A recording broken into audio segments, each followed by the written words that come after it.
Good afternoon, Trinidad and Tobago. I'm Karen Cozier. Phillips News is live at noon. Topping the news at this time, LNG company Atlantic is cutting staff. Atlantic has announced that it's offering a voluntary separation of employment package to its permanent employees. The company wants to reduce its permanent staff by 7%, which amounts to less than 50 people. Atlantic says it is facing the toughest period in its 20-year history. The company says global LNG prices remain at depressed levels, and it continues to suffer from unprecedented levels of gas supply shortfall. It says over the last 2 years, the severe gas supply shortages have resulted in facility utilization rates of less than 70%. These factors have forced Atlantic to conduct a comprehensive review of its business and its resources. Atlantic says it hopes the reduction can be achieved as far as possible via voluntary separation.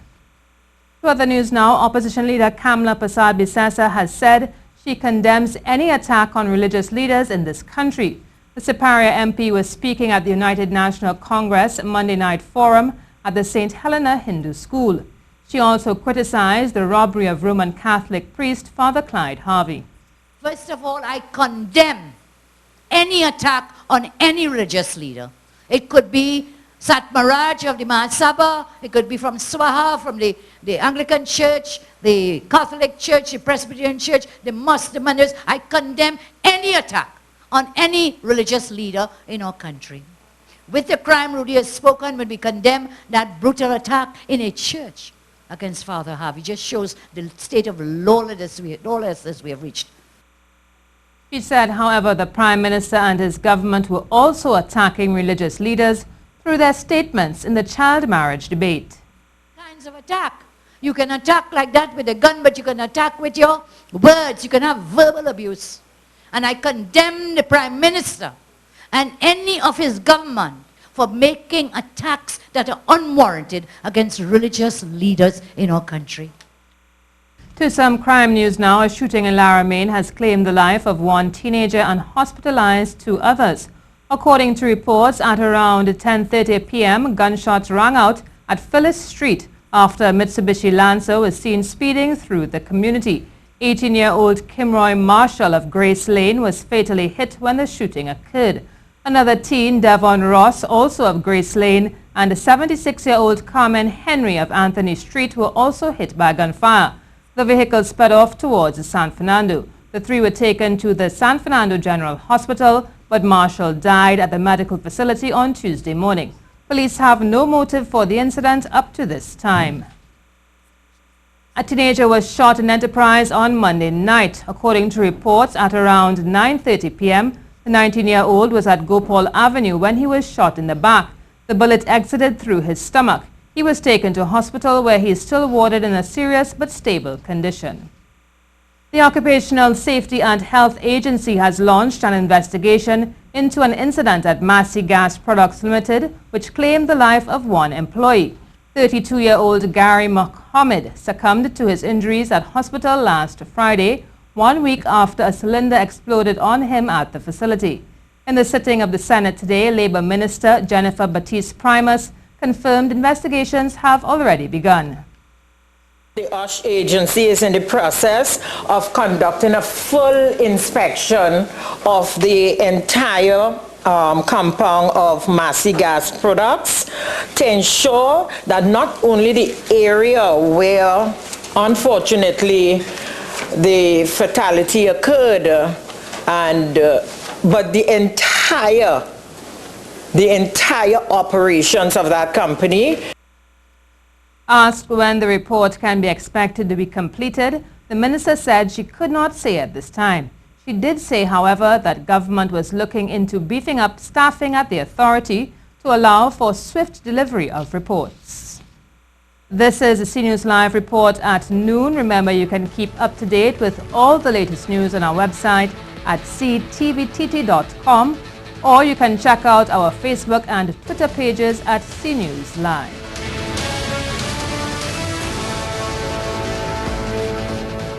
As it relates to a fatality at the National Flour Mills, Labour Minister Jennifer Primus said an initial report showed the company was not at fault in the matter.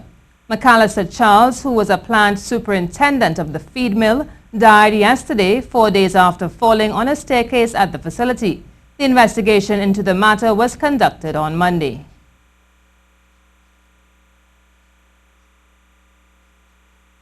I am informed that the area where the incident occurred was inspected and it was found to be fully compliant according to the law.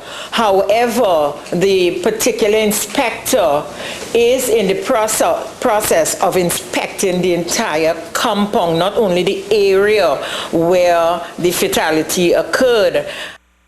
Minister Primus extended condolences to the families of both victims of the fatalities. Political analyst Dr. Mukesh Basdeo says a cabinet reshuffle at this time may be for the better. Dr. Basdeo was assessing the possibility of a reshuffle on Good Morning Trinidad and Tobago. He believes the Prime Minister has a better idea of the strength and weaknesses of his cabinet 2 years into their term.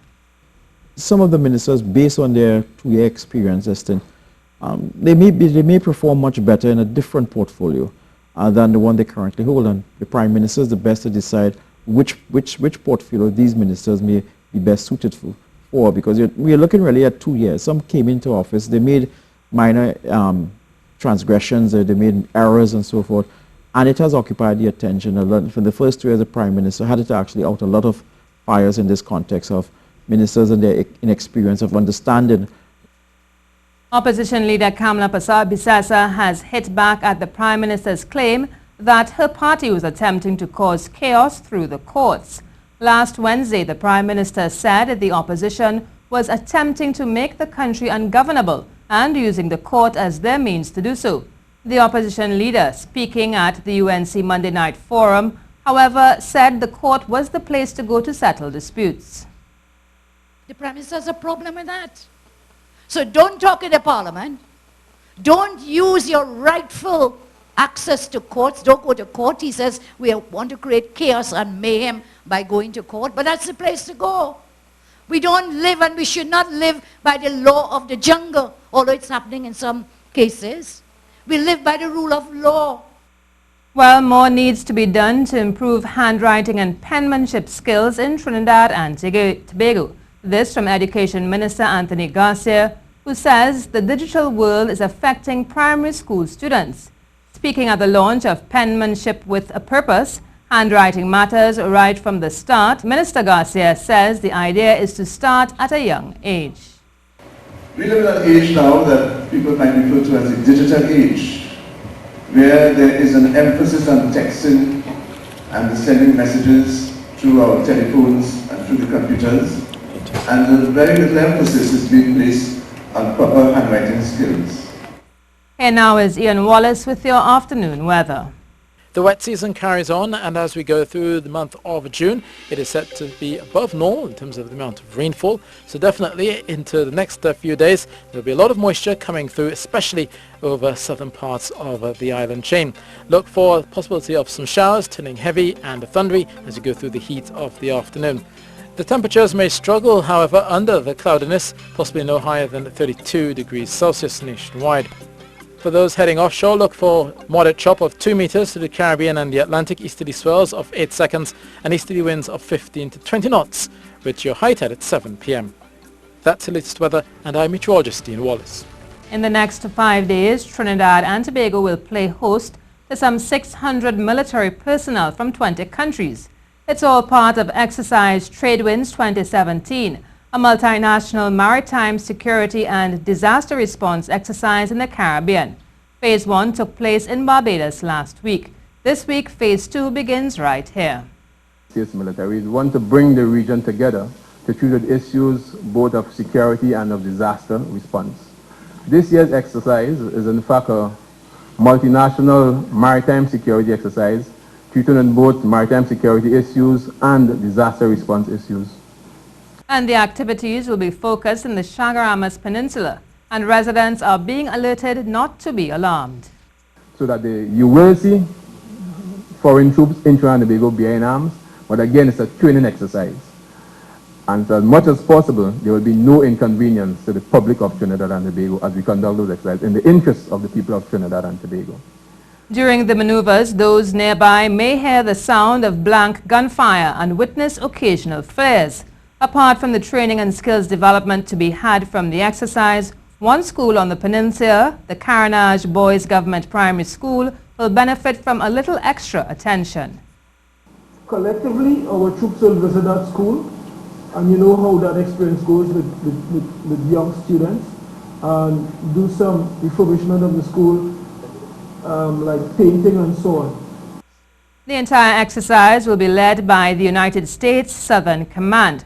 According to the Minister of National Security, the United States has put out some $3 million for the exercise. Trinidad and Tobago's contribution amounts to $382,000.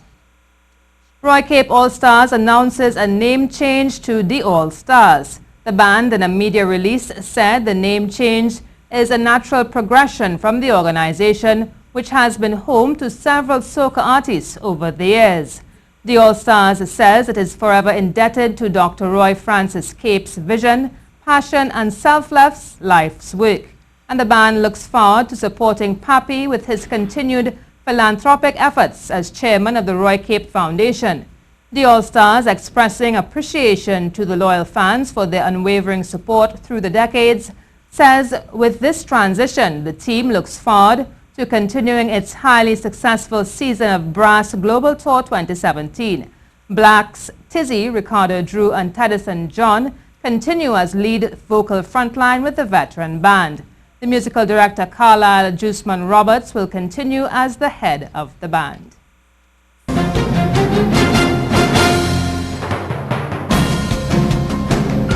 Turning to some horse racing news now, where there was a real tight finish as Work of Art and Heat Is On battled each other from a long way out, only to have the race decided in the final few meters out at Santa Rosa Park. Take a look. Once again to the front. She opens up again by a half a length, maybe given a breather there. Past the 400, Work of Art to the Heat Is On. Louisville Gal trying to come on from that third spot. Here they come off the turn into the stretch. Work of Art shows the way. The Heat Is On plugging away. Here is Hung Jury looking to come through the inside of horses.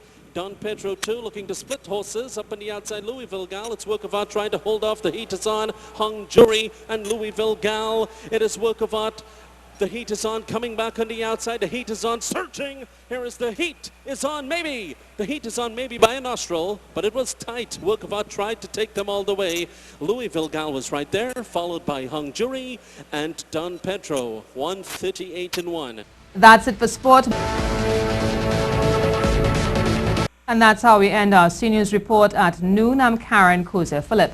Remember, for up-to-date and breaking news throughout the day, you can visit the CNews website at ctvtt.com. Do have a good afternoon.